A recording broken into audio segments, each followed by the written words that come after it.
Act 1, Scene 1. London, 1613.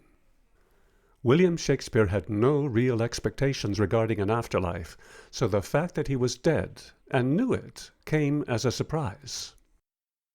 His consciousness was wonderfully intact. He could still smell the smoldering thatch, even hear the retreating footsteps of patrons still racing out of the burning globe. Damn Burbage, he would insist on his special effects. What was he thinking? Firing a live cannon to announce the arrival of John Lowen, the less than brilliant actor, who, against William's wishes, had been cast in the role of Henry VIII. Equally irksome was William's understanding he needn't to be dead at all. He could have run out of the theatre with the rest of the groundlings. But could he have? Really?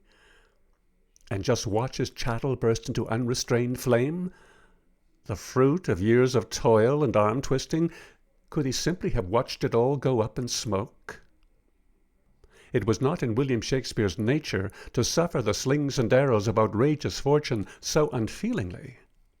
So he grabbed a bucket, filled it with water, and ran to the top of the theatre, there to add his little liquid drop to the fiery incarnadine sea. Sadly, death had not made Shakespeare all-knowing. His memory did not extend much beyond the moment of his tossing water from the bucket. He could not even remember if the water had reached its intended target, only that a falling beam had suddenly filled his field of view. "God's nails!" he remembered saying, as the beam closed in on him, and from the corner of his eye he caught sight of a dark shadow. The rest was silence.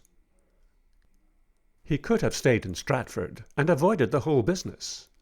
But for William Shakespeare, retiring to Stratford was just a more drawn-out form of dying, spending each and every day in the company of Anne, bearing those looks, those silent, accusing eyes. Even deceased, he shivered at the thought. And what about Judith, his youngest? Ministers of grace, what was he to do with her?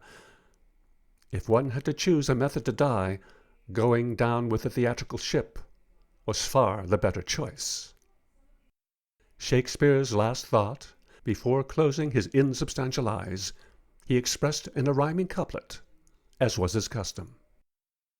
"The fire that I did lately try to douse singed only me, not Burbage, dirty louse."